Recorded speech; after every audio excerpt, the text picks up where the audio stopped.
बिस्मिल्लाहिर्रहमानिर्रहीम। अस्सलाम student, welcome to my channel Sidra economics lecture. आज हम टॉपिक डिस्कस करने जा रहे हैं वो है law of equal margin utility, its assumption, its schedule और its diagram. Law of equal margin utility के डिफरेंस नेम हैं, जैसा कि इसका फर्स्ट नेम है लॉ ऑफ सब्स्टिट्यूशन और इसका सेकंड नेम है लॉ ऑफ मैक्सिमाइजेशन सेटिस्फेक्शन और एक और नेम है इसका लॉ ऑफ इनडिफरेंस। ठीक है, तो law of equal margin utility को हम कह सकते हैं लॉ ऑफ सब्स्टिट्यूशन। ठीक है, law of equal margin utility का ये भी नाम है लॉ ऑफ मैक्सिमाइजेशन सेटिस्फेक्शन और लॉ ऑफ डिफरेंस। ठीक है, फर्स्ट ऑफ ऑल हम इसकी डेफिनेशन देखते हैं। A consumer spend his income और money on different commodity in such a way that the marginal utility of different commodity are equal. In that way he get maximum total utility. Equal utility या फिर कह सकते हैं law of substitution या law of maximisation satisfaction. Law of difference में क्या है, इसका मतलब ये है कि a consumer spend his income और मनी। जब कंज्यूमर अपनी मनी को खर्च करता है, स्पेंड करता है ऑन डिफरेंस कमोडिटी, किसी एक गुड पे नहीं बल्कि डिफरेंस कमोडिटी बहुत सारी चीज़ों पे, इन सच ए वे, इस तरह से that the margin utility of difference commodity are equal, कि इस हिसाब से वो खर्च करे कि हर एक की मार्जिन यूटिलिटी डिफरेंस कमोडिटी की मार्जिन यूटिलिटी बराबर हो। इन दैट वे, इस तरह से वो he got maximum total utility, तो इस तरह वो मैक्सिमम टोटल यूटिलिटी हासिल कर सकता है। यानी कि इसमें क्या है, लॉ इक्वल मार्जिन यूटिलिटी में क्या है कि कंज्यूमर अपनी इनकम या मनी इस डिफरेंस कमोडिटी पे इस तरह खर्च करता है कि उसकी मार्जिन यूटिलिटी डिफरेंस कमोडिटी पे क्या हो, इक्वल हो। ठीक है, उसकी वजह से उसे क्या होगा, गेट मैक्सिमम टोटल यूटिलिटी। ठीक है, इसमें क्या है, ये लाम कंज्यूमर इसलिए करता है क्योंकि उसके जो है रिसोर्सेज क्या है, लिमिटेड है, लेकिन उसकी वांट्स क्या है, अनलिमिटेड है। तो वो अपनी लिमिटेड रिसोर्सेज से अपनी अनलिमिटेड वांट को किस तरह फुलफिल करें, तो इस तरह वो लिमिटेड रिसोर्स में रहते हुए अनलिमिटेड वांट को इस तरह फुलफिल करता है कि कुछ कमोडिटी इसकी परचेज कर लेती, कुछ कमोडिटी उसकी। ठीक है, देन हम इसके अजम्पशन की तरफ आते हैं। अजम्पशन में फर्स्ट ऑफ ऑल है रैशनैलिटी। रैशनैलिटी क्या होता है, रैशनैलिटी में सिंपल ये होता है आपका एम क्या होता है इसका, कि maximise of his total utility nothing else, यानी कि उसका एक ही मकसद होता है कि अपनी टोटल यूटिलिटी को मैक्सिमाइज करें। सेकेंड इसकी अजम्पशन क्या है, limited income. The money income is given by which consumer want to spend on different commodity at particular time, यानी कि उन्होंने जो उनकी लिमिटेड इनकम है, जो मनी है, उससे किसी शो की है वो वाई से, जो क्या उसकी क्या, वो डिफरेंस कमोडिटी पे एक का टाइम पे खर्च करना चाहता है।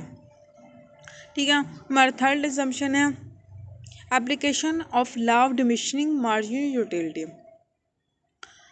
Application of law of diminishing margin utility क्या है, डिमिनिशिंग मार्जिन यूटिलिटी क्या था, law of diminishing margin utility कि जैसे जैसे हम कमोडिटी को, किसी कमोडिटी की क्वांटिटी को यूज़ करते हैं तो वैसे वैसे उसकी मार्जिन यूटिलिटी कम होती जाती है।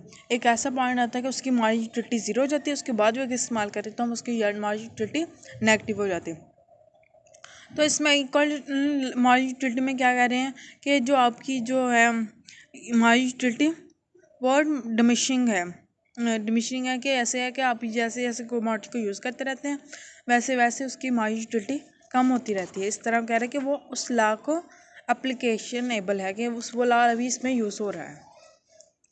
फोर हमारा अजम्पशन है substitution of goods. Substitution of goods क्या है कि it is assume that goods are naturally substitute for each other, यानी कि बहुत से ऐसी गुड्स होती हैं जो नेचुरली एक दूसरे के सब्स्टिट्यूट होते हैं।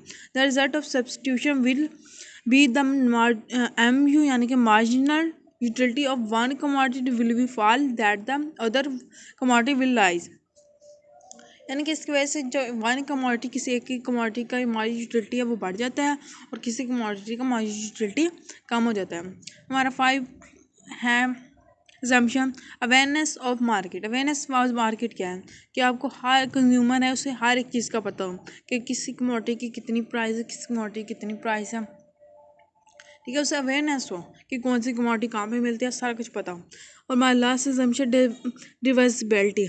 It is assumed that the goods are substitute of each other or divisible into small unit। यानी कि ऐसी आपने लेनी है गुड्स जो कि जिसके सब्सिट्यूट भी हो और डिविजिबिलिटी इनटू स्मॉल यूनिट, यानी कि उसको आप डिवाइड कर सकते, तकसीम करते हैं छोटी छोटी यूनिटों में, ठीक है। देन हम इसे ग्राफिकली शो करते हैं, ग्राफ कहते हैं टेबल के थ्रू। टेबल में हमने सिंपली 3 कॉलम लेने हैं। First unit of money, second Marge utility of A commodity, third column है मार्ज यूटिलिटी ऑफ बी गुड्स, ठीक है। फर्स्ट ऑफ ऑल आपने ये अज्यूम करना है कि हमारी इनकम क्या वाई है, जो हमने पहले किया था एग्जाम्पशन में, और हमारी वो फिक्स है 5 रुपीज़ हमारी इनकम है। तो हमने इस तरह गुड्स की परचेज़ करनी है, गुड्स ए में से भी और बी में से भी, कि हमारी जो अजम्पशन है ना वो भी फुलफिल हो और हमारे law of equal Marge utility भी एक्सप्लेन हो सके। तो सबसे पहले हमारी क्या, इसके 3 रूल हो सकते हैं, या कह रहे 3 तरीके से हम यूज़ कर सकते हैं ₹5 को। या फिर हम 5 रुपीज़ क्या कहते हैं गुड्स ए पे स्पेंड कर दें, या फिर 5 रुपीज़ गुड्स बी पे स्पेंड कर दें।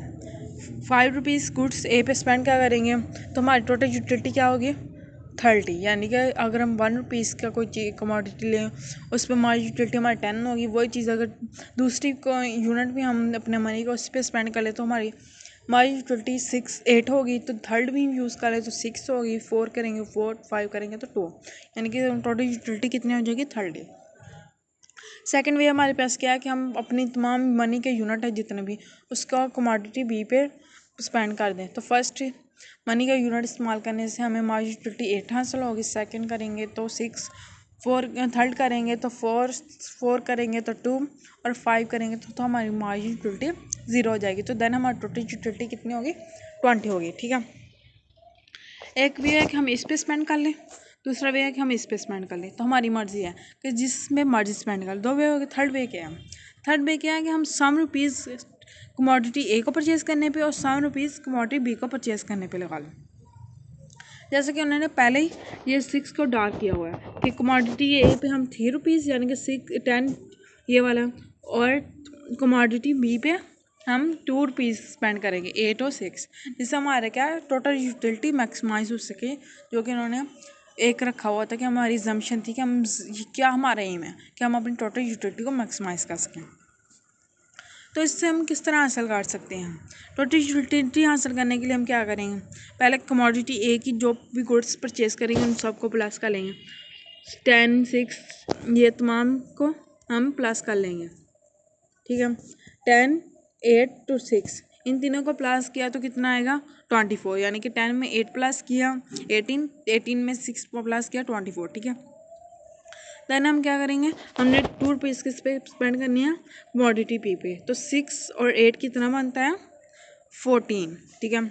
14 और 24, 14 और 24 को हम प्लस करेंगे तो हमारा टोटल यूटिलिटी हासिल हो जाएगा। 14 और 24 कितना होता है 34, यानी कि हमारा टोटल यूटिलिटी हमें कितना हासिल हो रहा है 34 नहीं 38।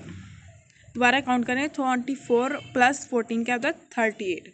तो हमारे यहाँ पे 20 कमोडिटी ए पे करेंगे तो हमारा कितना आएगा 30, और कमोडिटी बी पे करेंगे तो हमारा कितना आएगा 20। लेकिन हम अगर कुछ इस कमोडिटी ए की और कुछ कमोडिटी बी की परचेज़ करेंगे तो हमारा टोटल यूटिलिटी क्या बढ़ जाएगा, बढ़ के कितना हो जाएगा 38 बन जाएगा। तो हम क्या इस लॉ में कौन सी कमोडिटी परचेज़ करेंगे, सिंपली वही जिस पर हमारा टोटल यूटिलिटी मैक्सिमाइज हो। तो टोटल यूटिलिटी कब मैक्सिमाइज होता है जब हम कुछ रुपीज़ क्वांटिटी ए पे और कुछ रुपीज़ क्वांटिटी बी पे परचेज़ करेंगे, ठीक है।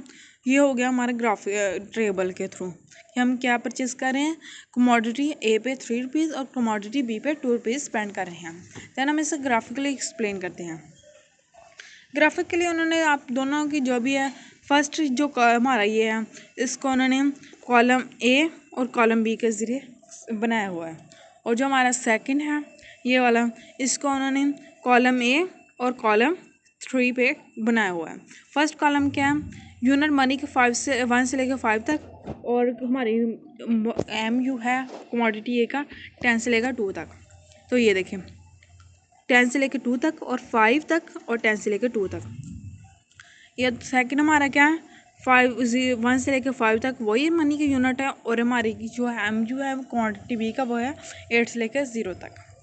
ठीक है, उन्होंने ये सारा लाइन ड्रा कर दिया। ठीक है, सबसे पहले हम आते हैं क्या कहते हैं ग्राफ फर्स्ट वाले ग्राफ। उसमें क्या है फर्स्ट हमारे कमोडिटी परचेज करेंगे तो हमारा MU कितना होगा 10। अगर सेकंड हम कमोडिटी परचेज करें तो हमारा MU क्या है 6 बन रहा है। ठीक है, अगर हम थर्ड क्वांटिटी पे परचेज करेंगे तो हमारा क्या होने 6 बन रहा है, ये देखिए पॉइंट यहाँ क्विलियम का। इस तरह 4 करेंगे तो हमारा क्विलियम 4 बन जाएगा। 5 करेंगे तो हमारा जो होगा MU कितना हो जाएगा 2 हो जाएगा। हमने पीछे जैसे बना तो हमने पीछे क्या हमारा किया था 6 पॉइंट तक। ठीक है, तो हम 6 पॉइंट तक लेके आएंगे। 6 पॉइंट हमारे कहाँ से हो रहा है पॉइंट A पर। ठीक है, हमने कितनी परचेज की 6, किसकी कमोडिटी 6 तक, यहाँ से लेकर यहाँ तक ये तमाम हमने परचेज कर लिया। ठीक है, हम आपको ग्राफ बी की तरफ आते हैं। ग्राफ बी में हमने क्या 2 रुपीज़ परचेज स्पेंड करने हैं। 2 रुपीज़ में क्या फर्स्ट में हम 8 कर लेंगे, सेकंड में हम 6 तक। तो ये हमारा हो गया हम इतना ये तमाम ऊपर वाला इसका कर रहे हैं, हम स्पेंड कर रहे हैं इस पर इनकम। तो हमारी क्या टोटल यूटिलिटी मैक्सिमाइज हो रही है। आई थिंक आपको समझ आ गया कि लॉ ऑफ इक्वल मार्जिनलिटी या फिर लॉ ऑफ सब्स्टिट्यूशन या लॉ ऑफ मैक्सिमम सेटिस्फेक्शन और लॉ ऑफ इनडिफरेंस क्या है। ये सब यही है कि अगर आपने डिफरेंस कमोडिटी पे इस तरह स्पेंड करनी है अपनी इनकम कि आपकी मार्जिन यूटिलिटी डिफरेंस कमोडिटी पे इक्वल हो, और इससे हमारा टोटल यूटिलिटी मैक्सिमाइज होगा। Thank you so much. Please subscribe my channel, like and share my video. Thank you so much.